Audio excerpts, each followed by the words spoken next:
భావము భాష్యము ఇచ్చినది శ్రీ భక్తి వేదాంత స్వామి.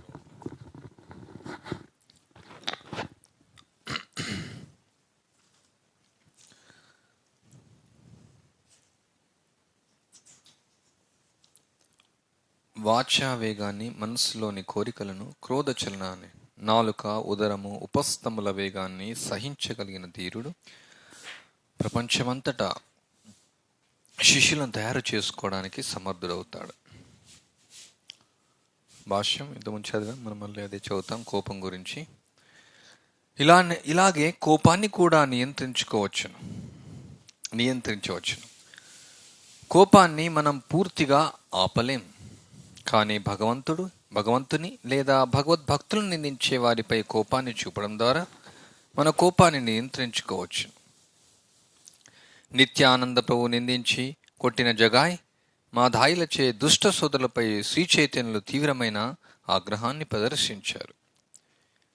తునాదపి సునిచేనా తరోరపి సహిష్ణున.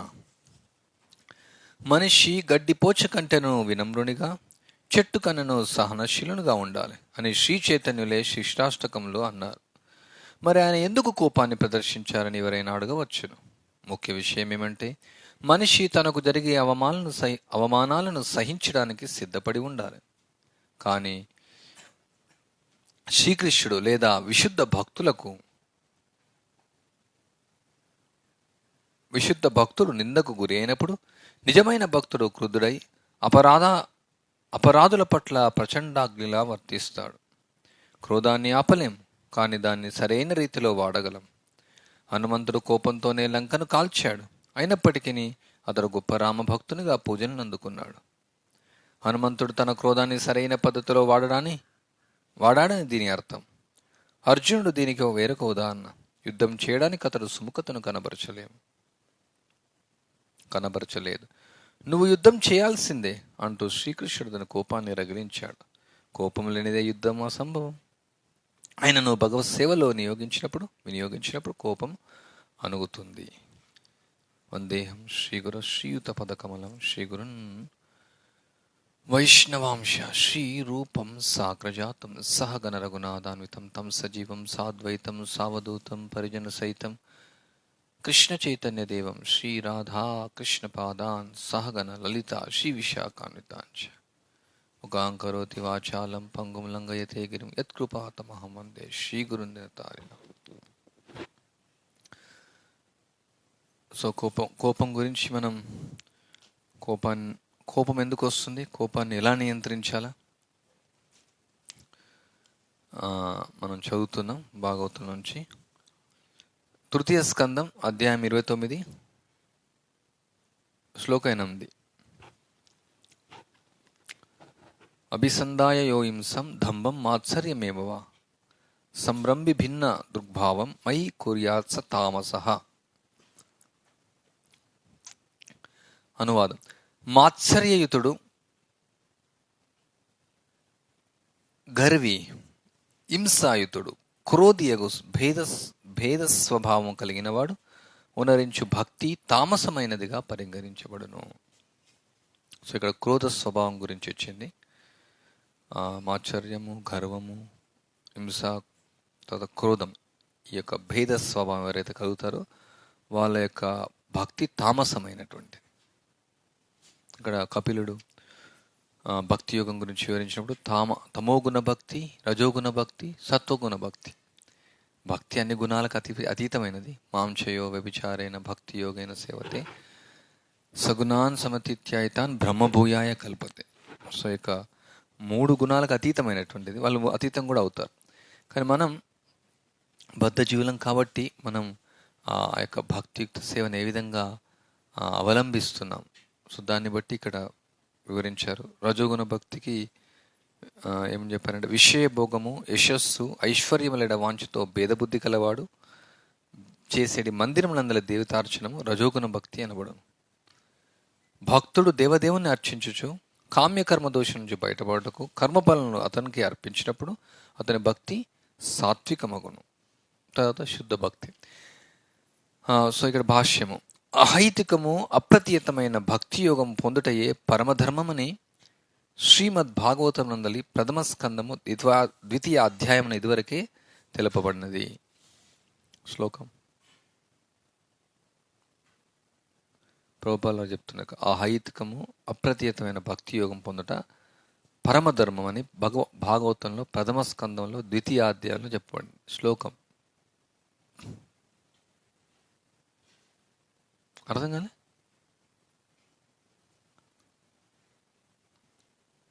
కొంచెం పేరు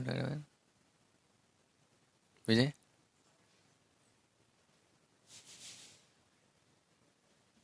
సవై పుంస పరోధర్మ యతో భక్తిరతోక్షజే అహైతిక ప్రతియత యయాత్మ సుప్రసీదతి.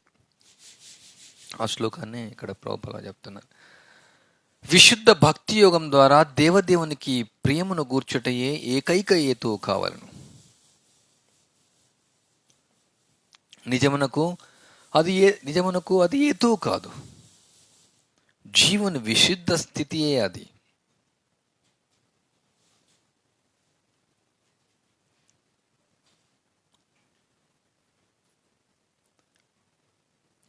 బద్ధ స్థితిలో అర్థమైంది ఇది. అంటే హేతు అంటే కారణం. సో ఇక శుద్ధ భక్తి అంటే భగవంతునికి ప్రియం కోసమే చేయడమే ఏకైక కారణం. అహైతికి ఎట్లాంటి వేరే కారణం లేకుండా. కానీ ఒక హేతు కాదు అది అసలు, ఎందుకంటే మన యొక్క సహజమైన స్వభావమే అది. కానీ మనం బద్ధ స్థితిలో ఉన్నాం కాబట్టి ఇది ఒక హేతుగా ఇక్కడ చెప్పండి. బద్ధ స్థితిలో నున్న జీవుడు భక్తి యోగం నందు నెలకొనుటకు గురుదేవుని ఉపదేశం సంపూర్ణ శరణాగతిలో అనుసరించవలను. భగవద్ ఆదేశములను గురు పరంపరలో యథాతథముగా గ్రహించి బోధించడి కారణమున గురుదేవుడు దేవదేవుని ప్రతినిధి అయ్యున్నాడు. గీత ఉపదేశములను గురు శిష్య పరంపరలోనే గ్రహించవలనని, లేనిచో అవి కలుషితమగునని గీత యందే వివరించబడినది. శ్లోకం వింటున్నా మళ్ళీ గురుదేవుడు దేవదేవుని ప్రతినిధి అయినాడు. గీతోపదేశంలో గురు శిష్య పరంపరలోనే గ్రహించవనలు, లేనిచో అవి కలుషితమగునని గీత యందే వివరించబడినది. ఈయన కడదు కొంచెం వేరే కడలా అంటే వీళ్ళు కొంచెం మెదడు మొద్దు బారిపోయింది కొంచెం వాళ్ళకు.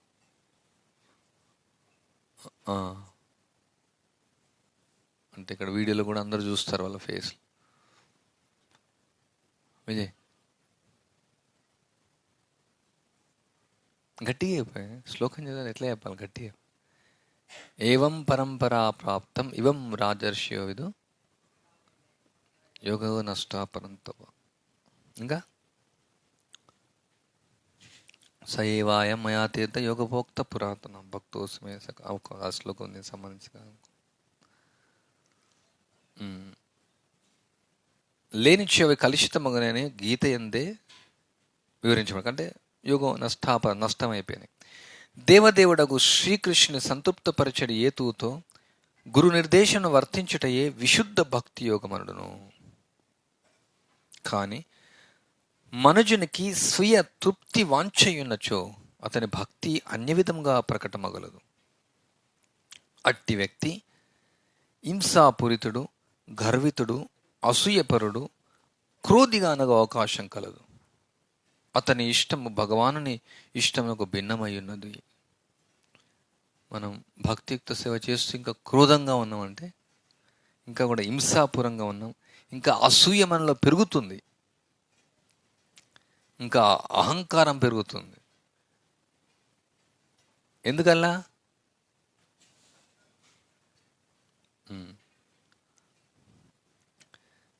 అంటే ఇక భక్తిని స్వీయ తృప్తి వాంఛతో చేస్తున్నాం.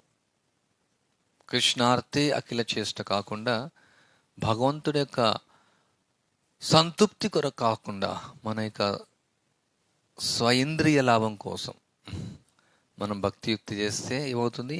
యాక్చువల్లీ భక్తియుక్తి సేవ చేస్తే అహంకారం, గర్వం, అసూయ, క్రోధం అవన్నీ నశించాలా, అవన్నీ పోవాలా.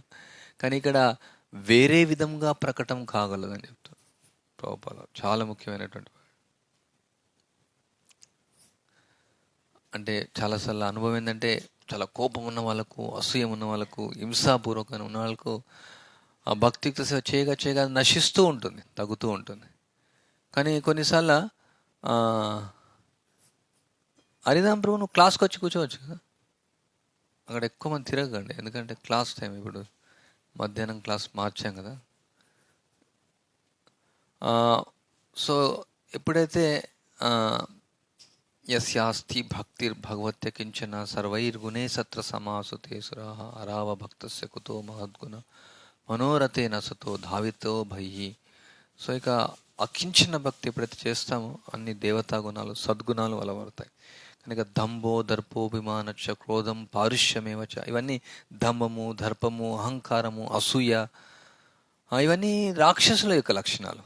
సో బట్ భక్తియుక్త సేవ చేస్తే ఆ విధంగా మనం ప్రకటన కాదు భక్తి. కానీ ఇక్కడ ఎప్పుడైతే మన యొక్క కృష్ణుని యొక్క సంతృప్తి కొరకు కాకుండా స్వీయ తృప్తి వాంఛ ఉన్నచో భక్తి అన్య విధంగా ప్రకటన కాగలదు. అట్టి వ్యక్తి హింసాపూరితుడు, గర్వితుడు, అసూయాపరుడు, క్రోధిగా అనగా అవకాశం కలదు. అతని ఇష్టము భగవాన్ని ఇష్టమునకు భిన్నముగా నుండును. భక్తియుక్త సేవ కొరకై భగవాన్ని దరిచేరినప్పటికీ తన వ్యక్తిత్వం నేడ గర్వితుడయుండి ఇతరులపై మాత్సర్యము చూపువాడు. ఈ యొక్క అసూయ చాలా పెద్ద సమస్య. ప్రతీకార స్వభావం కలవాడు, తమోగుణం ఉన్నట్టివాడు. అట్టివాడే తాను ఉత్తమ భక్తుడని తలుచును, తానే ఉత్తమ భక్తుడని తలుచును. అతను ఏమనుకుంటా, నేను ఉత్తమ భక్తుడిని అనుకుంటాడు. ఈ విధంగా భక్తి విశుద్ధమైనది కాదు, మిశ్రమ భక్తి అనబడను. అది తమస్సుకు స్థితికి తమస్సుకు చెందినటువంటిది. చక్కని నడవడిక లేనట్టి భక్తునికి దూరముగా చక్కని నడవడిక లేనట్టి అంటే ఎవరైతే ఈ మిశ్ర భక్తుడు ఉన్నాడో అట్లాంటి భక్తునికి దూరంగా ఉండమని శ్రీల విశ్వనాథ చక్రవర్తి ఠాకూర్లు ఉపదేశించింది. దేవదేవుడగు శ్రీకృష్ణునే జీవితము చరమగమ్యంగా భావించినవాడు నిజమైన వైష్ణవుడు. కానీ పవిత్రుడు కాకుండా ఇంకను ఏదో ఏతువులు కలిగి ఉండొచ్చు, అతడు ఉత్తమ శ్రేణి వైష్ణవుడు కాజాలడు. పరమోత్తమ వైష్ణవునికి మాత్రం మనుజుడు వందములను అర్పించవలను. ఏలైనగా ఆ మైతాత్ముడు దేవదేవుని తన జీవిత పరమగమ్యముగా చరమగమ్యంగా భావించినట్టివాడు. కానీ తమోగుణమునందునట్టి వైష్ణవుని సాంగత్యం మాత్రం ఎవరును కలిగి ఉండరాదు. అంటే ప్రారంభం నుంచి కొంచెం సమయం పడుతుంది. భక్తులకు రాగానే కోపం అంత తగ్గిపోదు, అసూయ తగ్గిపోదు, ఇంక నేను నీతో సాంగత్యం చేయొచ్చు అని కాదు ఇక్కడ సమస్య. బట్ ప్రారంభం నుంచి కనిష్ట, మధ్యమ, ఉత్తమ స్థాయిలోకి రావాలి. మరి ఇంకా జీవితాంతం మనం క్రోధంతో, అసూయతో, అహంకారంతోనే ఉంటున్నాం, అదేం తగ్గట్లేదు అంటే ఇంకా ఆ యొక్క వ్యక్తి యొక్క భావన వేరుగా ఉంది. అందువల్ల ఆ యొక్క ఆధ్యాత్మిక ప్రగతి స్తంభించి అది మిశ్ర భక్తి కావడం వల్ల ఆ యొక్క విశుద్ధ భక్తి ఈ విధంగా ప్రకటమవుతుంది. అది ఇక్కడ ఒక విషయం. సో క్రోధ స్వభావం ఇంకా మనకు తగ్గడం లేదు, అసూయ తగ్గడం లేదంటే మనం ఎలా దాన్ని తగ్గించుకోవాలంటే మన యొక్క భావనలు ఇంకా మన కోపం వస్తుంది. ఎందుకు వస్తుంది? ఇక సింపుల్గా అర్థం చేసుకోవద్దు దీనిలో. ఇది ఇంత తత్వ కామం అంటే భక్తిలో వచ్చిన ఎందుకు నేను ఈ విధంగా అనుకున్నాను, ఈరోజు నేను ఇది కావాలనుకున్నాను, ఈరోజు ఇది జరగాలనుకున్నాను. భక్తియుక్త సేవలో ఉండొచ్చు, లేదంటే ప్రచార కార్యక్రమం ఉండొచ్చు, మన దైనందిక ఈరోజు నేను 64 మాలు చేయాలనుకున్నాను, చేయలేకపోయాను, చాలా కోపంగా రగిలిపోవడం. నువ్వు 64 మాలు కృష్ణ యొక్క సంతృప్తి కోసం చేయడం, ఎవరిపైన కోపం వల్ల కాదు. ఇంకేదైనా విషయం ఉండొచ్చు, మనం ఏదో వండాలనుకున్నాం, ఈరోజు నేను పన్నీర్ సబ్జీ చేయాలనుకున్నాను, కానీ ఈ విధంగా జరిగింది, ఆయన పాలు తేలేదు, నేను ఇక్కడ అందరూ భగవంతుడికి ఇచ్చే విధంగా ఉంటే అది జరుగుతుంది. భగవంతుడి కోసం పన్నీర్ సబ్జీ, మన కోసం కాదు. సో మనం చూడొచ్చు క్లియర్గా భావన మన కోసం చేస్తే అసలు కోపం చెందాల్సినటువంటి అవసరం లేదు. అట్లనేసి చూడాలి కొన్నిసార్లు. అంటే ప్రభుపాల్ వారు చాలా కోపం చెందారు ఎప్పుడైతే కృష్ణుడి యొక్క సేవలో అంతరాయం కలుగుతుందో, కృష్ణుడి యొక్క ప్రచార ఉద్యమానికి ఏదైనా నష్టం జరుగుతుందో, కృష్ణ యొక్క ప్రాపర్టీకి నష్టం వెళ్తే అప్పుడు కోపం ప్రదర్శిస్తారు. అంటే ఏదైనా భక్తుడు ఆ విధంగా చేయకుంటే. కానీ చూడాలి, అంటే కంటిన్యూస్గా కోపంగా ఉంటుంది, అసూయగా ఉంటుంది. ఇవన్నీ ఆ యొక్క తమోగుణ భక్తికి ఆ విధంగా ప్రకటమవుతుంది అనమాట. అంటే చాలా సంవత్సరాలు అయిన తర్వాత కూడా దీక్ష తీసుకున్నారు, బ్రాహ్మణ దీక్ష అయిపోయింది, ఇంకా ఎన్నో సంవత్సరాలు అయిపోతుంది, బట్ ఇంకా కూడా భక్తి దాని నుంచి ప్రకటన, రోజు రోజు క్రోధం పెరుగుతూ ఉంది, హింసాభావన పెరుగుతూ ఉంది, అసూయ పెరుగుతూ ఉందంటే, సో మన యొక్క భావన సరి చేసుకుంటే కృష్ణుడి కోసం నేను చేయాలని తెలుసుకుంటే అప్పుడు మళ్ళీ తగ్గుతుంది.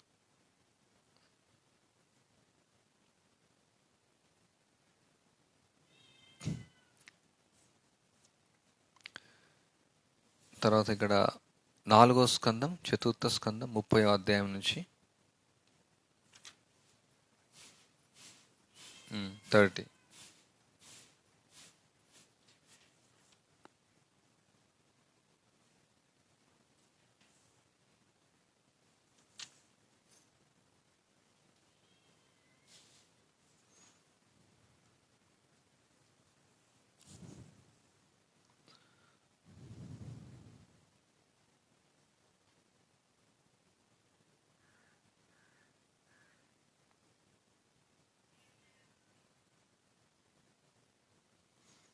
ఇందులో నేను తప్పుగా చూసాను, ఇందులో కోపం గురించి లేదు.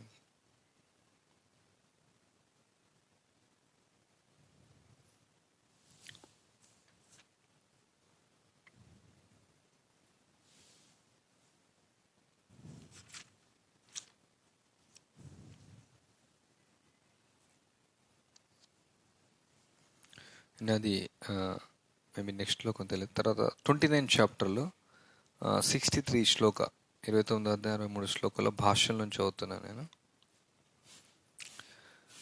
ముఖము మనస్సునకు దర్పణం వంటిది అనగా ఒక ఆంగ్ల సామెత. మనిషి కోపగ్రస్తుడైనంతట వెంటనే ఆ కోపము మనస్సులో ప్రస్ఫుటంగా గోచరించును. ఏమంటుందని ఇంగ్లీష్లో? Face is index of mind.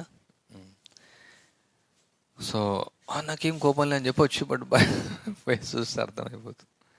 అదేవిధంగా ఇతర మానసిక స్థితులు స్థూల దేహ కర్మల ద్వారా ప్రతిబింబించుచుండును. అనగా స్థూల దేహ కర్మలు మానసిక స్థితి యొక్క ప్రతిఫలములై ఉన్నవి. మనసు బట్టే ఇంద్రియాలు, ఆలోచన, అనుభూతి, కోరిక ఎన్నవే మనస్సు యొక్క కర్మలు. Thinking, feeling, willing. మీరు అర్థం కానప్పుడు అడగవచ్చు అప్పుడు.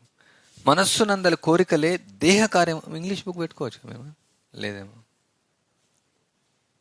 సరే, ఓకే, నేను ముందు చెప్తాను మీకు, అంటే మీకు తెలుగు ఇంకా కొన్ని పదాలు అర్థం కాదు కదా. దేహము మరియు మనస్సు యొక్క కర్మలచే మనస్సు యొక్క స్థితిని మనం తెలుసుకొనవచ్చు. ఇక అట్టి మానసిక స్థితి గత జన్మ యందలి కర్మలచే ప్రభావితం అవుచును. మనస్సును ఒక ఇంద్రియంతో జత కూడినంతనే అది ఒక రీతిలో ప్రకటమవచ్చును. ఉదాహరణకు మనస్సులో కోపం కలిగినంతనే, కోపం ఎక్కడి నుంచి వస్తుంది? మళ్ళీ మనస్సులో నుంచి ప్రారంభమవుతుంది. ఇది పాయింట్.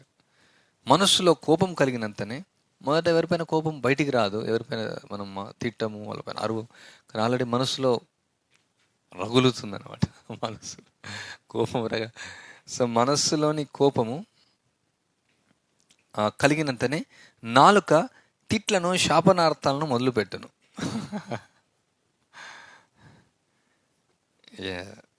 అదేవిధంగా మనస్సులోని కోపము చేయు ద్వారా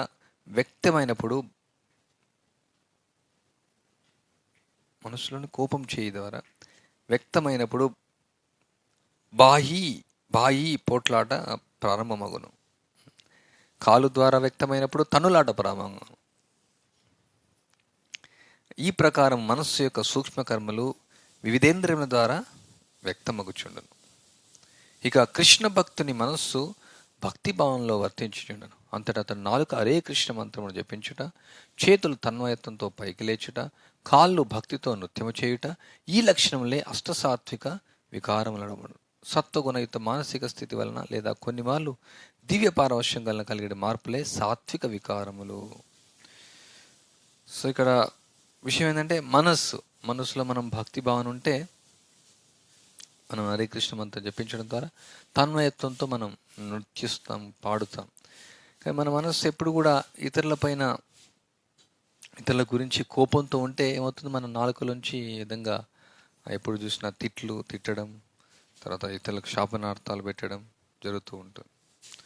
సో అందుకని మన మనస్సు ఇతరులపైన తప్పుగా ఆలోచించినప్పుడు త్వరగా వెళ్ళి వాళ్ళకు మనం ప్రణామం చేసి, మీ గురించి నా మనసులో తప్పుగా భావనలు వస్తున్నాయి, ఎప్పుడైనా మీపై నేను అరచే అవకాశం ఉందనేసి ఇప్పుడే చెప్తున్నాను అనేసి ముందే మనం జాగ్రత్తగా ఉండాలి. ఎందుకంటే భౌతికమైన వ్యక్తులు ఎప్పుడు అరుచుకుంటూ ఉంటారు. అప్పుడు మామూలుగా ఇంతకుముందు అంటే ఇప్పుడు అంతకుముందు ట్యాంకులు, ఇది వాటర్, మున్సిపాలిటీ వాటర్ అంతా లేకుండే అనమాట. జస్ట్ కొంతకాలం ఉందే, మేబీ 30-40 అక్కడ హ్యాండ్ పంప్స్ వేసేవాళ్ళు వాళ్ళు. అప్పుడు అందరూ బిందెలు పట్టుకొని వచ్చేవాళ్ళు. సో నాకు ఇంకా గుర్తుంది చిన్నప్పుడు అక్కడ లేడీస్ మామూలుగా స్త్రీలు అరుచుకుంటూ ఉండేవాళ్ళు, తర్వాత పురుషులు వచ్చేవాళ్ళు. అది ఎక్కడికో తెగిపోయి తర్వాత పోలీస్ స్టేషన్ కూడా వెళ్ళేవాళ్ళు. అంటే ఈరోజు నేను బిందె పెట్టాను, నువ్వెందుకు నాకు అంటే అప్పుడు ట్యాప్ వచ్చేది అనమాట, గవర్నమెంట్ ట్యాప్. ఫస్ట్ కొన్ని రోజులు హ్యాండ్ పంప్స్ వచ్చినాయి, అవి ఎండిపోయినాయి. అప్పుడు 5 గంటల నుంచి 5:30 లేదంటే 6 గంటలకు ఒక టైం ఇస్తారు వాళ్ళు ఉదయం. వచ్చి తర్వాత ఇంకా ఇంటింటికి ఇచ్చారు. తర్వాత ఇంకా మారిపోయింది అప్పట్లో. ఫస్ట్లో హ్యాండ్ పంప్ దగ్గర గొడవలు అయ్యేది, తర్వాత అక్కడ కామన్గా ఇక్కడ చాలా గొడవలు విపరీతంగా అయ్యేది అనమాట. బిందెలతో కొట్టుకునే వాళ్ళు, షికలు పట్టుకునే వాళ్ళు. ఇంకా చాలా గుర్తుంది. అక్కడ నుంచి సౌండ్ వచ్చేది. మా ఇంటి దగ్గరలో ఉండే అనమాట ఆ హ్యాండ్ పంప్ కానీ. సో ఆల్రెడీ కోపం రగులుతుంటుంది. 1 రోజు, 2 రోజులు, 3 రోజులు, 4 రోజులు, 5 రోజులు, 6 రోజులు పెరుగుతుంది అనమాట. అప్పుడు ఉచ్చ స్థితికి వస్తుంది. అప్పుడు మాటల ద్వారా, తర్వాత చేతుల తర్వాత. సో అందుకనే భౌతికమైన వ్యక్తుల దాకా భక్తులు ఆ విధంగా ప్రవర్తించకూడదు అనమాట. ఇతర భక్తుల పైన అరవడం, అందరి ముందు అరవడం, చెడు మాటలు మాట్లాడడం, ఇది వైష్ణవ మర్యాదకు ఉల్లంఘన. అది వైష్ణవుల యొక్క లక్షణం కాదు. వైష్ణవులు సత్వగుణంలో ఉంటారు, అందుకని అందరి ముందు గొడవ పెట్టుకోవద్దు అనమాట. అట్లీస్ట్ మనకి ఇంకా కూడా తమో గుణ భక్తిలో ఉన్నామంటే లోపలికి వెళ్ళేసి డోర్లు వేసుకొని ఒకరినొకరు గొడవ పెట్టుకోవచ్చు.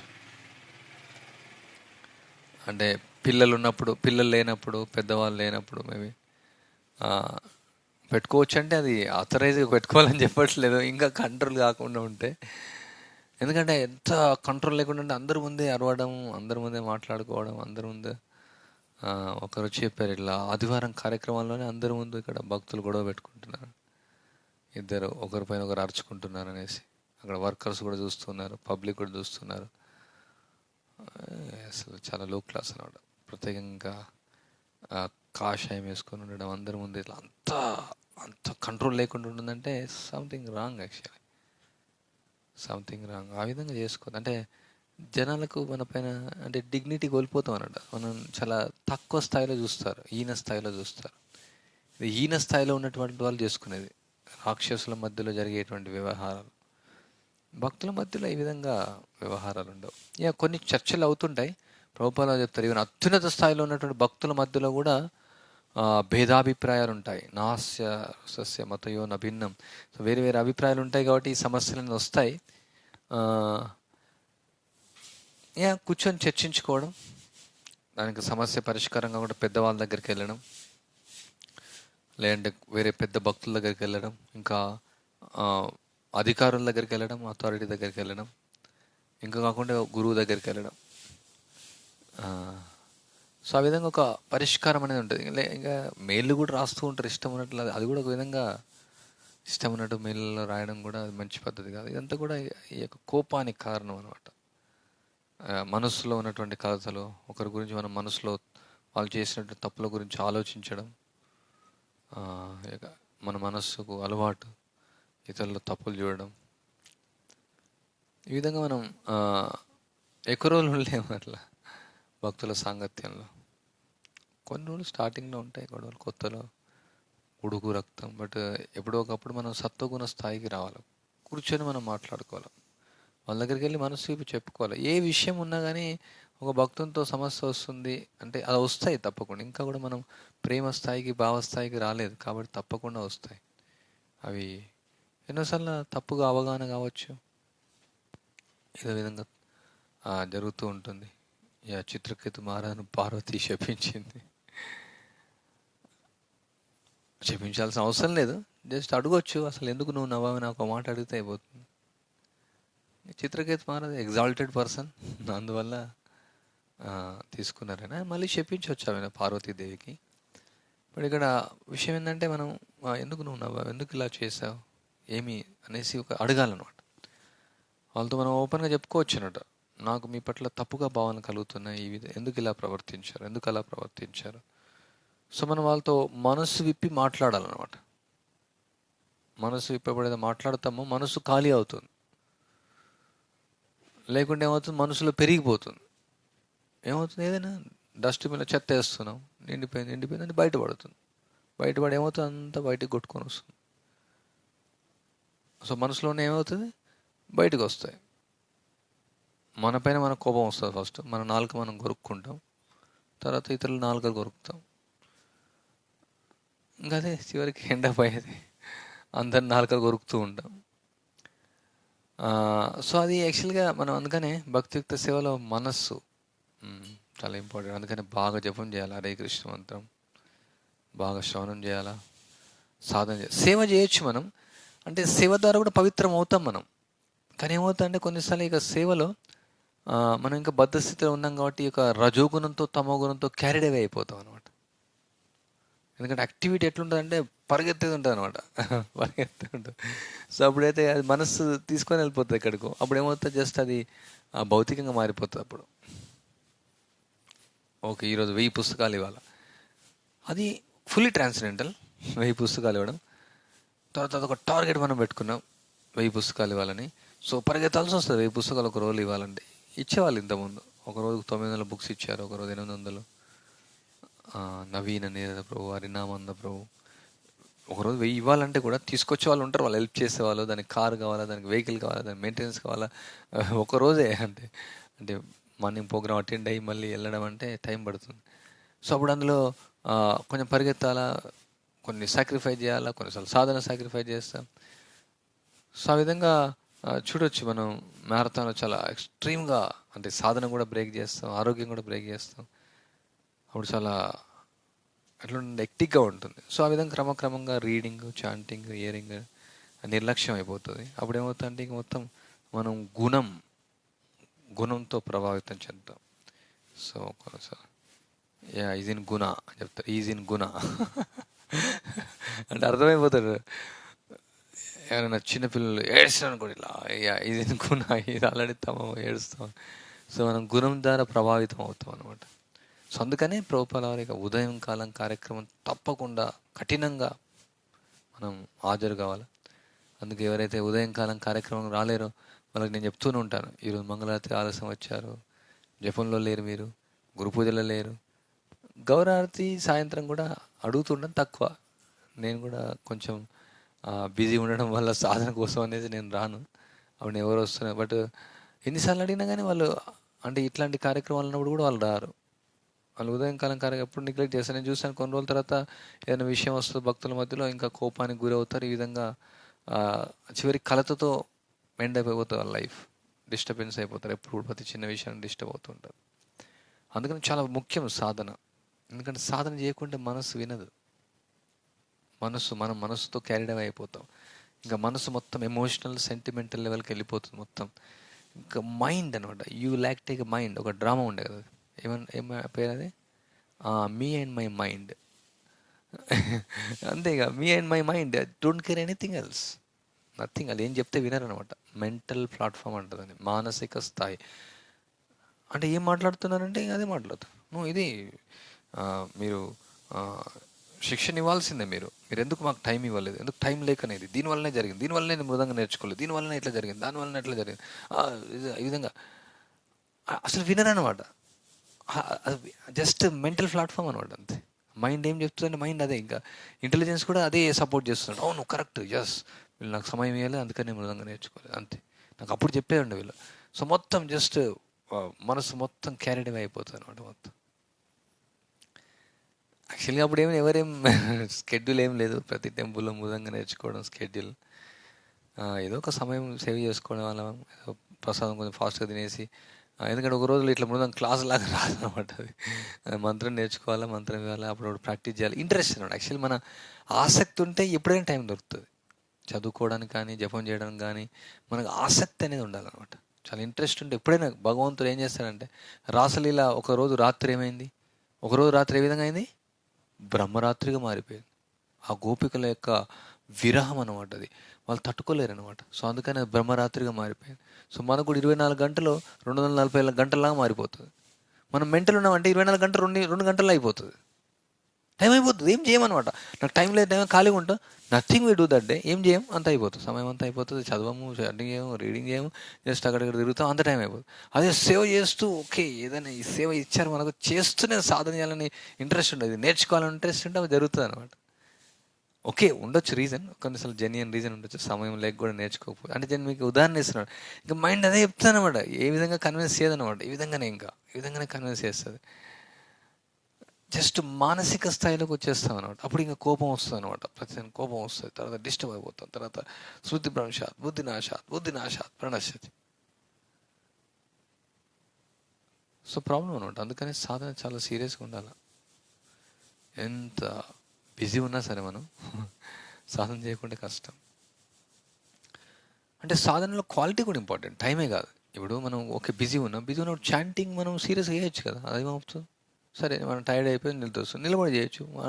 ఆ బిజీ వల్ల మనం చాంటింగ్ నార్మల్గా okay as reading, but chanting కూడా సీరియస్ అయ్యారు. ఓకే దీనికి రీడింగ్ కంటే టైం లేదు, చాంటింగ్ కూడా సీరియస్ ఉన్నది. అండ్ క్లాస్లో నిద్రపోవాల్సిన అవసరం లేదు కదా. క్లాస్ అయితే ఎట్లా దానికి టైం ఇచ్చినట్టే కదా. క్లాస్కి అయితే అఫీషియల్గా అందరూ అటెండ్ అవ్వచ్చు. క్లాస్ అయితే ఉంది కదా, మంగళారతి కదా, మంగళారతిలో డ్యాన్స్ చేయొచ్చు కదా మెంటల్గా లేకుండా. మంగళారతిలో మెంటల్, రీడింగ్లో ఓకే రీడింగ్కి ఎక్కువ టైం లేదన్న, అందుకని రీడింగ్ కూడా టైం పెట్టి, మరి రీడింగ్ టైం కూడా రాదు, మళ్ళీ రీడింగ్ అవర్ కూడా. It's not the time problem, maybe not always, కొన్నిసార్లు ఉండొచ్చు టైం కూడా. బట్ జస్ట్ మైండ్ అనమాట, గుణ జస్ట్ ఆ గుణంతో క్యారీడ్ అయిపోతాం. సో మన మనసు మోసం చేస్తుంది. తర్వాత ఏదో విధంగా తప్పించుకుంటాం సాధనను. తర్వాత మనసు చెప్పింది మనం వింటాం, తర్వాత కోపానికి గురి అవుతాం. సో ఇది అందుకని ఏం చేయాలంటే మనం ఈ కృష్ణ చైతన్యాన్ని చేయడం, కృష్ణ భక్తి భావంలో మన మనసులో ఉంచాలి.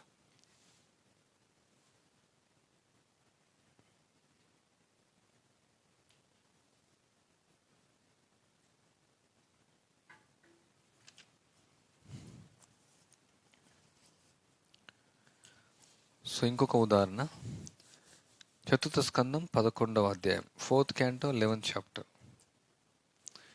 ఇది ఎవరో బుక్ చదివారు. ఈ బుక్ మొత్తం ఓల్ బుక్ అంతా ఇట్లా పెన్సిల్తో గీసేసే ఉన్నాయి. అంటే టైం వచ్చాయని చెప్తే ఇట్లా గీయకూడదు అనమాట. ఇది వైదిక సారస్వతం గ్రంథం, ఇది పూజింపదగినటువంటిది. ఈ విధంగా గీతలు గీయకూడదు, ఎందుకంటే అన్నీ కూడా ముఖ్యమైన పాయింట్స్ ఇందులో. సో మనకు అధికారం లేదు దీనిపైన మనం చేయబెట్టడానికి. పెన్సిల్ ఇది, బట్ అయినా కానీ మొత్తం ఎప్పుడో ఒకసారి కదా, మొత్తం ప్రతి పేజీలో ఎవరు చదివారు ఈ బుక్. సో వాళ్ళు ఇక్కడ ఉన్న వాళ్ళు అయితే దయచేసి, ఇక్కడ ఉన్న వాళ్ళు కాదేమో, పాత బుక్లు అనుకుంటా, ఇంతకుముందు హైదరాబాద్ ఉన్నప్పుడు. 4th canto 11th chapter శ్లోక 31-32.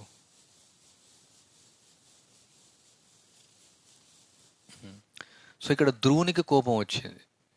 ఎవరు? ధ్రువుడు, చాలా పవర్ఫుల్ పర్సనాలిటీ. ఇంకా చాలా ఉన్నాయి బాగుంది, అంటే మామూలు వ్యక్తి చాలా పవర్ఫుల్. పార్వతికి కోపం వచ్చింది, అంటే శివుడికి కూడా కోపం వస్తుంది, మహాత్ములకు చాలామంది కూడా కోపాలు వస్తాయి. సో ఇక్కడ ధ్రువునికి కోపం వచ్చింది. ఏం జరిగింది? ఓ రాజా, నేను తెలియజేసిన విషయం నువ్వు సావధానంగా విచారించుము. ఎవరు వచ్చారు ఈయన దగ్గరికి? స్వయంభూమను కదా, స్వయంభూమను వచ్చేసి మాట్లాడుతున్నాను. అది రోగమును చక్కని వైద్యం వలె పనిచేయము. ఆత్మానుభవపతమున క్రోధము గొప్ప శత్రువు వంటిది. జై శత్రువు మహాభావం. క్రోధము గొప్ప శత్రువు వంటిది కనుక దానిని నిగ్రహింపుము. నీకు శుభమగుగాక. నా ఉపదేశములను అనుసరించమని నేను నిన్ను కోరుచున్నాను. భాష్యం. ధ్రువుడు ముక్త పురుషుడు. ముక్త పురుషుడు అంటే ఇంకా మనం ఎక్కడ ఉన్నాం, ఎక్కడ నిజమునకు అతడు ఎవరికి ఎడను క్రోధమును బోని ఉండలేదు, ఆయనకి ఎవరిపైన కోపం లేదు. కానీ పాలకుడైన కారణంలో దేశంలో శాంతి భద్రత పరిరక్షణకై కొంత తడవు క్రోధము బోనుట అతని ధర్మం. ఎందుకంటే రాజు ఒక ధర్మం అది. అతని సోదరుడకు ఉత్తముడు దోషరహితుడైనను ఒక యక్షుడు అతన్ని చంపెను. ధ్రువుడు రాజైన కారణముగా ఆ అపరాధిని వధించుట ధర్మమై ఉండను. ఆ విధంగా యక్షులతో ముఖాముఖి యుద్ధమును సంభవించినంతటా అతడు వీరోచితంగా పోరాడి వారికి తగినంతగా శిక్షించను. కానీ క్రోధం అన్నది ఎటువంటిదనగా, అంటే ఆయన ధర్మం కోసమే స్టార్ట్ చేశాడు, ధర్మం కోసమే, అదేం తప్పు కాదు, కానీ అది ఏ విధంగా అయింది, ముక్త పురుషునికి ఏ విధంగా మారిపోయింది. కానీ క్రోధం అన్నది ఎటువంటిదనగా, ఎవరైనా రెచ్చగొట్టినచో అది అపరిమితంగా పెరిగిపోవును. ఇది నాకు చాలా అనుభవం. అలా కోపం వద్దనుకుంటే వాడు ఇంకా రెచ్చగొడుతూ ఉంటాడు అనమాట. నేను కూడా ఇతరులు చేయొచ్చు ఆ విధంగా. అపరిమితంగా కనుకనే ధ్రువుని రాజ్యపరమైన క్రోధము పరిమితిని దాటకుండాకై మనువు నిరోధించను. ఈవెన్ దో కింగ్ కోపం చేయొచ్చు అయినా, కానీ ఒక పరిమితి అనేది ఉందన్నమాట కోపానికి కూడా. ఎవరైనా తప్పు చేసినాడు కోపం, ప్రభుపాల కోపం చేసి, బట్ ఒక పరిమితి అనమాట. ఆ ప్రభుపాద పవిత్ర భక్తుడు, ఆయన కోపం పరిమితి ఎప్పుడు దాటదు. సో అది క్లియర్ అది. సో మనం ఏమవుతుంది, మనం బద్ధస్థితిలో ఉన్నాం కాబట్టి ఎవరన్నా మనం కరెక్ట్ చేయనప్పుడు వెళ్తాము, అది మంచిగా ఉండొచ్చు, కానీ ఒక పరిమితి అనేది ఉందన్నమాట. తన తాతగారి ఉద్దేశం నెరిగిన ధ్రువుడు అంతట వెంటనే యుద్ధమును నిలిపివేశాను. ఇమ్మీడియట్లీ స్టాప్, బికాజ్ ముక్త పురుషుడు, ఇంకా ఆలోచించలే. ఈ శ్లోకంలో శృతేన భూయస అనే పదములు ప్రధానమైనవి. భక్తి యోగమును గూర్చి నిరంతరం వినుట వలన మనుజుడు క్రోధ వేగము నిరోధించవచ్చును. భక్తి యోగం గురించి నిరంతరం వింటూ ఉండాలి.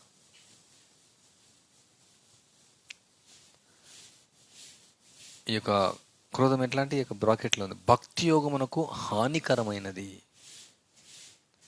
శ్రీకృష్ణుని లీలానువర్ణనం నిరంతరం శ్రవణము చేయుటచే భవరోగమునకు ఔషధమని పరీక్షిత్ మహారాజు పలికిండెను. కనుక ప్రతి ఒక్కరూ దేవదేవుని గురించి నిరంతరం శ్రవణము చేయవలను. సో మనం కోపం వచ్చింది అనుకోండి, ఎవరిపైన అరవకుండా కూడా కూర్చొనేసి భాగవతం చదువుకోవాలి, లెక్చర్ వినాలి.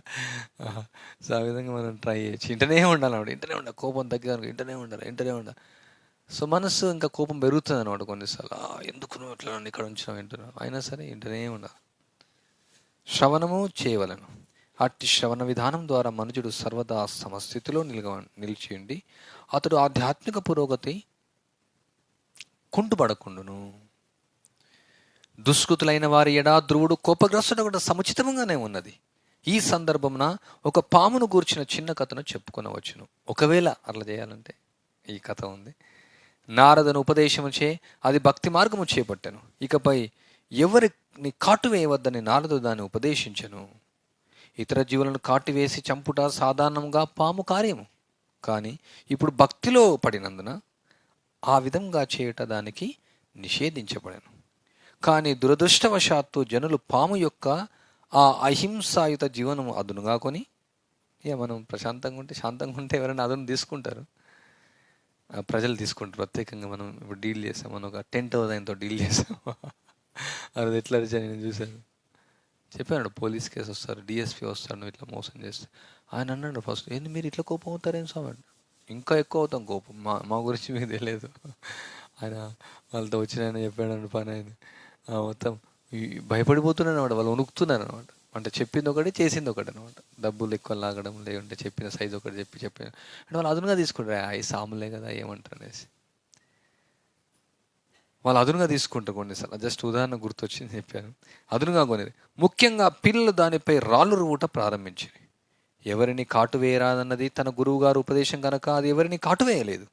కొంతకాలం తర్వాత ఆ పాము తన గురువు గారైన నారదుని కలిసినప్పుడు ఆయనతో, స్వామి, అమాయక జీవులను అనవసరంగా కాటువేసే నా దుష్ట లక్షణం విడనాడి తిని, కానీ ఇప్పుడు వారు నాపై రాళ్ళు రువ్వి నన్ను కష్టపెడుతున్నారు అనుచు మొరపెట్టుకొనెను. అది వినిన నారదముని తిరిగి ఇట్లు ఉపదేశించెను, నీవు కాటు వేయవద్దు, కానీ కాటు వేయబోనట్లుగా పడగ విప్పి చూపుము, వారు నీ చెంతకు రాక వెడలిపోగలరు. అదేవిధంగా భక్తుడు ఎల్లవేళ్ళ అహింసాయుధుడే. అతడు సమస్త సద్గుణములు కలిగినవాడు, కానీ సామాన్య ప్రపంచంలో అతడు ఇతరులను తప్పు చేసినప్పుడు క్రోధమును ప్రదర్శించవలసి ఉండును. దుష్కృతులను తరిమివేయుటకు అతడు కొంత తడువు క్రోధం బూనుటకు మరవరాదు. దుష్కృతిని అది జస్ట్ యాక్టింగ్ చేయాలంతే. మనం అంటే ఇట్లా కూడా కొన్నిసార్లు మన మనసు మోసం చేస్తుంది, మనకు కోపం వస్తుంది, కానీ నాకు కోపం రాదు, ఊరికే ప్రదర్శించిన అని చెప్పకూడదు, చూడాలన్నమాట. కొన్నిసార్లు మనం ప్రత్యేకంగా ఇది ఆశ్రమం టీచర్కి చాలా ఉపయోగం అనమాట. ఎందుకంటే ఈ పిల్లలు ఎప్పుడు కూడా చాలా చాలా చాలా చాలా ఇబ్బంది పెడతారు, అస్సలు వినరు అనమాట. అసలు ఎవరు లేరు అసలు. సో చాలా చాలా ఇబ్బంది పెడతారు అనమాట. సో అప్పుడు ఏమవుతుందంటే ఫస్ట్ మొదట్లో కోపాన్ని ప్రదర్శిస్తూనే ఉంటారు. అంటే వాళ్ళకి ఏం కోపం ఉండదు పిల్లలు అంటే, కానీ ఇంక వాళ్ళు వినకపోయేసరికి ఏమవుతుందంటే అది అంటే అది ఇంకా తట్టుకోలేమన్నమాట. కోపం కోపం ప్రదర్శించాం కదా, క్యారీడ్ అవే అయిపోతాం కోపంతో. సో ఆ విధంగా వాళ్ళు చేస్తూ ఉంటారు. అట్లాంటి పరిస్థితులు ఎదురవుతూ ఉంటాయి. ఇంకొక శ్లోకం 32 శ్లోకం. ఈ భౌతిక జగత్తు నుండి కోరువాడు ఈ భౌతిక జగత్తు నుండి విడుదలను కోరువాడు క్రోధవశుడు కాకూడదు. సింపుల్. తన కోపమే తనకు శత్రు. సో మనకు కోపం ఉంటే మనకే నష్టం. ఏలైనగా క్రోధము చే భ్రాంతికి గురి అయిన వాడు ఇతరుల భయకారణం కాగలడు. ఇతరులకు భయకారణం కాగలడు. భక్తుడు లేదా సాధు పురుషుడు ఇతరులకు భయం కారణం కారాదు. అలాగుననే ఎవడును అతనికి భయకారణం కారాదు అని మనం చూస్తే భయపడతారు. ఇతరులకు శత్రుత్వ రహితంగా చూసినచో ఎప్పుడు అతనికి శత్రువు కాబోడు. కానీ యేసుక్రీస్తు కూడా శత్రువులు కలరని వారు అతన్ని శిలువ వేసిరని మనకు ఉపమానంగా తెలియవచ్చు.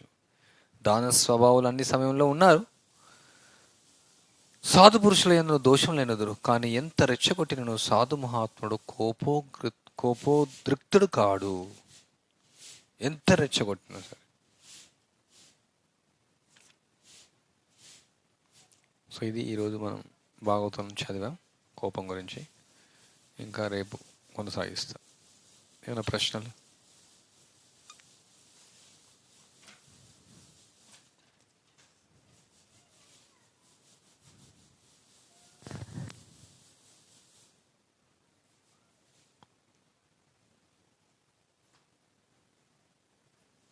చెప్పండి.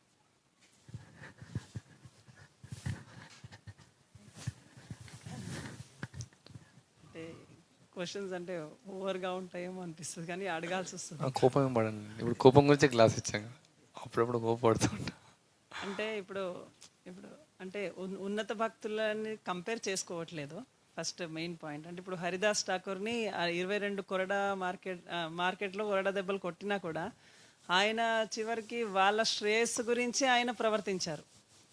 సో ఇప్పుడు భక్తుడికి కూడా ఇట్లాంటి సంఘటన ఎదురైంది అనుకోండి, అంటే అతను ఎవరినైనా చేతిలో ఇరుక్కొని అంటే ప్రాణాపాయ స్థితిలో ఉన్నారు. సో అప్పుడు కూడా తను ఈ విధంగానే ప్రవర్తించడం అనేది అది అది అట్లా చేయొచ్చా, లేకపోతే అక్కడ కొంచెం బుద్ధిని ఉపయోగించి పరిగెత్తాలా, లేకపోతే ఏడ్చి లొంగిపోవాలా, అంటే లేదా కోపాన్ని ప్రదర్శించాలా, అంటే ఏ విధంగా ప్రవర్తించాలి ఒకవేళ చాలా సీరియస్ విషయంలో ఉన్నప్పుడు? లేదా హరిదాస్ ఠాకూర్ని అంటే అలాంటివి ఆ స్థితిలో ఉన్నట్టు మనం ప్రవర్తిస్తుంటే ఆ స్థితిలో ఉండడం కూడా కరెక్టేనా? చాలా పెద్ద ప్రశ్న.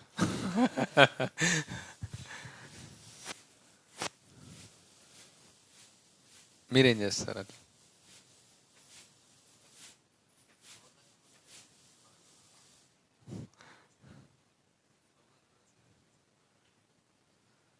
నువ్వేం చేస్తావు?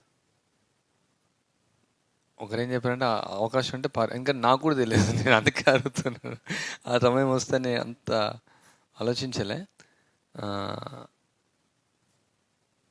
ఏం చేస్తావు ఒకవేళ వస్తే ఏం చేస్తావు? ఇప్పుడు అదే కదా క్వశ్చన్. నిజంగా చెప్పు, నీ మనసులో ఉంది చెప్పు. జస్ట్ ఆలోచించాడు అందరు. ఏం చేస్తా?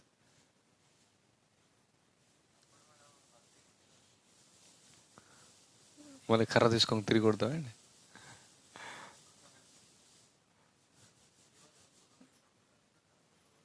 వర్తిస్తా. కృష్ణప్రభు చెప్తాడు ఏం చేస్తాడు. ఆయన ప్రచారకుడు కదా, ఎక్కువ ఇట్లాంటి సంఘటనలు ఎదురవుతుంటాయి.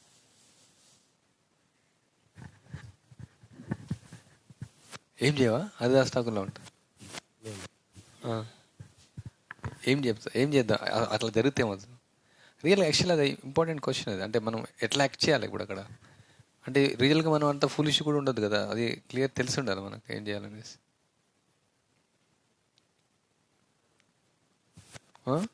అంటే వాళ్ళు వచ్చి శిక్షిస్తాను. వాళ్ళు వచ్చి అంటే సేమ్ అదే ఇన్సిడెంట్. అంటే అట్లని కాదు, ఎవరో ఊరికే నేను వచ్చి పట్టుకొని రోడ్లో ఇట్లా వచ్చి కొడుతున్నాను. నేను ఇప్పుడు నువ్వు పుస్తకాలు ఎందుకు అమ్ముతున్నావు, ఇక్కడ చర్చి ముందనేసి కొందరు క్రిస్టియన్స్ వచ్చేసి కొట్టడానికి వచ్చారు. క్రిస్టియన్స్ వస్తే వాదించడం టైం ఎందుకు? కొడతాను. కొట్టడానికి అంత పబ్లిక్గా అట్లా కొట్టడానికి ఏం కాదు. చాలా సంఘటనలు జరిగినాయి కదా, ఈవెన్ వెస్టర్న్ కంట్రీస్లో జరిగినాయి. అది ఒకసారి ఇట్లా కీర్తన చేస్తుంటే ఇది వైన్ బాటిల్స్తో వచ్చేసి తలల పైన కొట్టారు. పక్కకి ఇంకొక వాళ్ళు ఎవరైనా ఉంటే వీడియో తీయమని చెప్పి వాళ్ళ చేతిలో అంటే క్రిస్టియన్సే కదా, ఇంకెవరైనా చేయొచ్చు. ఇప్పుడు వాళ్ళు ముస్లిమ్స్, మరి ఇంకెవరైనా చేయొచ్చు. ముస్లిమ్స్ చేయొచ్చు, Christian, doesn't matter. Different incidences ఉన్నాయి. ఇప్పుడు డివోటీస్ కొందరికి ఇలా జరిగితే వాళ్ళు వినయంగా ఉండిపోయి ఏమి చేయరు, అది వేరే వాళ్ళు అప్రిషియేట్ చేసి ఆ విధంగా ప్రీచింగ్ అవుతుంది. తర్వాత ఇంకోవైపు మాయాపూర్లో ఇలా జరుగుతున్న ప్రభుపాద్ ఏం చెప్పారు, we have to learn how to fight చేయాలని ప్రభుపాద్ చెప్పారు అక్కడ. సో డిఫరెంట్ ఇన్స్టెన్సెస్ ఉన్నాయి. అంటే కొంచెం డిఫరెన్స్ ఇది, ఎందుకంటే ఇది ఆయనకు అవమానం జరగడం, కానీ అక్కడ రాధామాధవ్ని తీసుకొని వెళ్ళడం కదా. అంటే అది క్లియర్ కదా. అది ఎవరైనా మనకు ఇప్పుడు వచ్చి ప్రాపర్టీని తీసుకెళ్ళినప్పుడు అది ఎదురు తిరగడం, అది క్లియర్ ఉంది. ఇది ప్రత్యేకంగా ఆయన అడిగిన క్వశ్చన్ మనం ఊరికే జస్ట్ నువ్వు ఇట్లా భక్తి చేస్తున్నాను కొట్టడానికి వచ్చారు. ఇన్సిడెంట్ అనేది డిఫరెంట్. అది ఇప్పుడు కొట్టడమే కాదు, ఇంకో ఇన్సిడెంట్ ఉంది ప్రభుపాద్ లైఫ్లో. ప్రభుపాద్ కీర్తనానంద్ మహారాజ్తో ఇండియా వస్తారు. అప్పుడు ఢిల్లీలో తీసుకెళ్తుంటే, అంటే ఇది కొట్టడమే కాదు మోసం చేస్తున్నారు అనమాట. ఆటోలో తీసుకెళ్తే ఆటో ఈ ఫారెనర్ చూసి ఎక్కువ డబ్బులు అంటాడు. అప్పుడు ప్రభుపాద్ వెంటనే ఫైట్ చేస్తారు, ఆయనతో డబ్బులు ఎక్కువ తీసుకుంటున్నామని ఫైట్ చేస్తారు.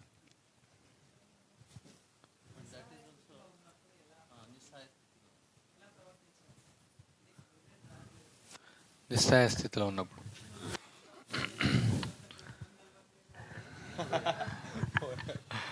ఒకవేళ ఎవరైనా కుట్టడానికి వస్తే దాన్ని ప్రీచింగ్ ఉపయోగించవచ్చు మంచిగా. అంటే ఎవరైనా ఉన్నారనుకోండి పక్కకు తోటి భక్తుడు, అవంతా వీడియో తీస్తే ఇట్లా ప్రచారం చేయడానికి చేస్తున్నాము కానీ ఎవరు సహకరిస్తలేరు, ఇట్లా భగవద్గీత గ్రంథాలు ఇస్తున్నామని దాన్ని మనం ఉపయోగించవచ్చు ప్రచారం. వీడియో తీయంత వెయిట్ చేస్తారు వాళ్ళు, పట్టుకోకూడదు తీసేవాళ్ళు బయట. అంత సమయం మాత్రం మీకు భరించాల్సి వస్తుంది. నా ఒపీనియన్ అయితే ఫస్ట్ అయితే కృష్ణుని ప్రార్థిస్తాం, తర్వాత ఏం జరుగుతుంది అది జరుగుతుంది అంతే. ఇప్పుడు ఈ పరిస్థితి ఎదురైంది, Krishna will protect me, I don't know ఏం చేయాలి నాకు అర్థం కావట్లేదు. సో కృష్ణుడు బుద్ధి ఇస్తాడు, ఆ సందర్భాన్ని బట్టి యాక్ట్ చేయడం. కదా ఎగ్జాక్ట్గా ఏం చెప్పలేం మనం, బికాజ్ అల్టిమేట్లీ మనం భగవంతుడి కోసం ప్రచారం చేస్తున్నాం. ప్రత్యేకంగా ప్రచార కార్యక్రమాలు జరుగుతుంది అది. అంటే ఊరికే వచ్చి ఎవరు కొట్టరు. ఇప్పుడు మనం భక్తి చేసుకున్న ఇంట్లో ఊరికే ఎవరు వచ్చి కొడితే అప్పుడు వేరే విషయం అది. మేబీ వాళ్ళ పర్సనల్ ఇష్యూస్ ఉండొచ్చు, గ్రోస్లకు సంథింగ్, వాళ్ళ ఊరికే వచ్చి మీరు భక్తి ఇంకేదైనా ఉండొచ్చు. మేము ఒకసారి కీర్తన వాడుతుంటే కూడా ఒక ఆయన వచ్చేసి జస్ట్ చాలా పెద్దగా అరిచాడు. అప్పుడు మేము కూడా పోలీసుకి చెప్పాము. రీసెంట్గా అయింది గోవాలో, ఫారెన్ నుంచి రష్యన్ డివోటీస్ వచ్చి కీర్తన చేస్తారు, నగర సంకీర్తన్. అప్పుడు పోలీస్ వాళ్ళు వచ్చి కొట్టిపోయారు. ఇప్పుడు డివోటీస్ ఏం చేయలేదు. ఇప్పుడు ఎగ్జాంపుల్ ఇప్పుడు బంగ్లాదేశ్లో వాళ్ళంతా అట్లా చేశారు, మనం వినంగా హరిదాస్ ఠాకూర్ లాగా అనేసి వదిలేయలేదు కదా. మొత్తం వాళ్ళు ఇస్కాన్ అంతా కూడా ఎదురు తిరిగేసి తర్వాత గవర్నమెంట్తో చూడాలి అది ప్రాక్టికల్గా. ఇక్కడ ఏంటంటే ఇక్కడ జరిగినటువంటి ఇన్సిడెంట్ అనేది హరిదాస్ ఠాకూర్ యొక్క ఔన్నత్యం అక్కడ చూడడం. ఆయన వ్యక్తిగతంగా ఆయనకు ఆ విధంగా మారినాడనేసి, ముస్లిం కుటుంబంలో ఈ విధంగా చేస్తున్నాడు అనేసి శిక్షణ ఇచ్చారు. సో ప్రాక్టికల్గా మనం కృష్ణుడు ప్రే చేయాలి బాగా, కృష్ణుడు గుర్తు రావాలి, మరి అది మాత్రం చేయాలి. మనకి ఎప్పుడు ఏం జరిగినా ప్రమాదం జరిగినా కృష్ణుడు మర్చిపోతే ఇంకేం చేస్తాం మనం. ఎట్లాగో వేరే ఆప్షన్ లేదు మనకు. మనం సొంతంగా ఎవరైనా మాటల ద్వారా అవమానించినప్పుడు మనం వదిలేయచ్చు. బట్ మనం కొట్టడం ద్వారా అవమానించినప్పుడు ఏంటంటే మన ప్రాణాన్ని అయితే మనం భగవంతుడు సేవ కూడా చేయాలి. ఎందుకంటే ఇంకొన్ని రోజులు భగవంతుడు సేవ చేయాలి, పారిపోవడం బెస్ట్ ఇంకా చెప్పాలంటే. మరి తిరిగి కూడా మనం ఒకరినొకరు అది రక్షించుకోవడం కూడా ఒక ధర్మం ఉంది. సామూహిక ధర్మంలో, ధర్మశాస్త్రంలో చెప్పాడు, ఎవరైనా మనం చంపడానికి వచ్చినప్పుడు మన చదువు కూడా ఒక ధర్మమే. అంటే మనం అత్యున్నత హరిదాస్ ఠాకూర్ స్థాయిలో లేము, కండిషన్ స్థాయిలో ఉన్నాం. ఇంకా మనకు భక్తి భావస్థాయి, ప్రేమ స్థాయి రావాలి. కాబట్టి ఇప్పుడు మనకు ఉన్నటువంటి నైతిక ధర్మాలు కూడా ఉన్నాయి. అప్పుడు ఎదురు తిరగడం కూడా తప్పేం కాదు. ఎవరైనా వచ్చి అనవసరంగా మనకు కొట్టినప్పుడు మనం ఎదురు తిరగడం కూడా తప్పేం కాదు. అది నాకు హైదరాబాద్లో ఎక్స్పీరియన్స్ ఉంది. ఐఐటి కాలేజ్ ప్రీచింగ్కి వెళ్తున్నప్పుడు ప్రీచింగ్ చేస్తుంటే కొందరు అంటే అక్కడ స్టూడెంట్స్ కొట్టనీకి వచ్చారు. కొట్టనీకి వస్తుంటే నేను ఒక్కడనే ఉన్న, హెల్ప్ లేదు, పారిపోయాను. కొన్నిసార్లు మనం గట్టిగా మళ్ళీ ఎదురు తిరిగితే వాళ్ళు వెళ్ళిపోతారు కూడా. మళ్ళీ కర్ర కట్టుకొని రెడీగా ఉండాలి. అందుకని అందరికీ నేర్పించాలన్నమాట. ఇప్పుడు రేపు మనం ఉదాహరణకు అంటే నేను ఆలోచిస్తున్నాను, అట్లా కాకపోవచ్చు. ఇప్పుడు ఏంటంటే మనం అంత పండించుకుంటున్నాం, తింటున్నాం. సో అక్కడ బయట అంతా కరువు అయిపోతుంది, నీళ్ళు ఉండవు, తినడానికి తిండి ఉండదు. ఆ తర్వాత అక్కడ సో అందరు వచ్చేసి మనం పండించుకునేది కూడా తీసుకోవడానికి, అటాక్ చేయడానికి రావచ్చు. ఎనివే మనం వినయంగా ఉండాలి. హరిదాస్ ఠాకూర్ అని దాన్ని వదిలేసి తీసుకొని వెళ్ళిపోతారు అప్పుడు. కానీ మనం ఆహారం లేకుండా మనం బతకలేము. హరిదాస్ ఠాకూర్ బతుకుతాడు. ప్రాక్టికల్గా ఉండాలి. బట్ అగైన్ ఈ అసలు అందులో ఉన్నటువంటి ఎసెన్స్ ఏంటంటే, అక్కడ ఎసెన్స్ ఏంటంటే హరిదాస్ ఠాకూర్ యొక్క లీలలో వీళ్ళు ఆ యొక్క యజమాని యొక్క ఆదేశాన్ని పాటించడం కోసం వచ్చారు. వాళ్ళు ఒకవేళ అతను చెప్తాడు నవాబు, ఒకవేళ వీళ్ళని చంపకుంటే మేము మిమ్మల్ని చంపేస్తాం. సో వీళ్ళు ఒక జస్ట్ ఇన్స్ట్రుమెంట్గా ఇక్కడ ఉపయోగపడుతున్నారు వీళ్ళు. సో అందువల్ల నేను చనిపోయేటట్టు యాక్ట్ చేశాడు ఆయన. చనిపోయేటట్టు ఆయన చైతన్య మహాప్రభు వచ్చినప్పుడు కూడా లేదు వాళ్ళని ఏమనొద్దు, ఎందుకంటే వాళ్ళు వాళ్ళకి ఆదేశాన్ని ఇక్కడ పాటిస్తున్నారు. అండ్ ఇక దెబ్బలు తినడానికి ఆయన అది కూడా కొంచెం ఇన్సిడెంట్ మనం ఆలోచించాలి. ఎందుకంటే ఆయన ఒక కంపాషన్ అనమాట. ఆయన ఎంత వీళ్ళకు అనవసరంగా ఎందుకు వీళ్ళకు హింసించడం, వీళ్ళు వాళ్ళ యొక్క యజమాని యొక్క ఆదేశాన్ని వాళ్ళు పాటిస్తున్నారు. ఒక ఇన్సిడెంట్ ఏంటంటే, నేను అయ్యా ఎందుకు హరిదాస్ ఠాకూర్ ఎదురు తిరగలేదు అంటే, ఎదురు తిరిగి కోర్టు వచ్చి బట్ ఆయన బాడీలో ప్లాట్ఫామ్ లేడు ఆయన. యాక్చువల్లీ అక్కడ అవమానం చేయడం కోసం, మళ్ళీ ఆయన మార్చడం కోసం కొట్టారు, బట్ ఆయన మారలేదు. సో ఎసెన్స్ ఏంటంటే వాళ్ళకి హాని తలపెట్టడానికి లేదు. ఈవెన్ దో వాళ్ళు చంపడానికి వచ్చినప్పటికి కూడా భగవంతుడు ఆయనకు హెల్ప్ వస్తే కూడా ఆయన నువ్వు వాళ్ళని చంపొద్దని చెప్పాడు అనమాట. నువ్వు సుదర్శనం తీసుకొని వస్తే కూడా వద్దు. సో అప్పుడు ఇంకా చైతన్య మహాప్రభు ఆయన వీపుకు ఆ దెబ్బలను తీసుకోవడం జరుగుతుంది. అంటే భక్తులు తనకు హాని తలపెట్టినా వాళ్ళకు హాని తలపెట్టరు అనేసి ఒక లెసన్.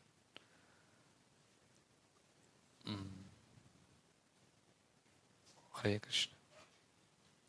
ఇప్పుడు ఇదే ఇన్సిడెంట్ తీసుకుంటే, ఇప్పుడు ఊరికే మనం సాధువులు అనేసి అటాక్ చేస్తే, ఇప్పుడు నారదముని అదే చెప్పాడు, నువ్వు జస్ట్ యాక్ట్ చేయమని చెప్తున్నావు. మరి ఆ పాముకు సరే ఎంతైనా కొట్టని, హరిదాస్ ఠాకూర్ ఉండమని నారదముని చెప్పలేదు. So that not necessary. But ఇక ఎసెన్షియల్గా ఏంటంటే మనం వినయంగా ఉండాలి. వినయం సహనం కలిగి ఉండాలి. దానివల్ల ఒకసారి విజయ్ ప్రభు ఫేమస్ స్టోరీ, ఆయన పుస్తకాలు ప్రచారం చేసినప్పుడు ఆయన వాళ్ళు ఉమ్మేస్తారనమాట.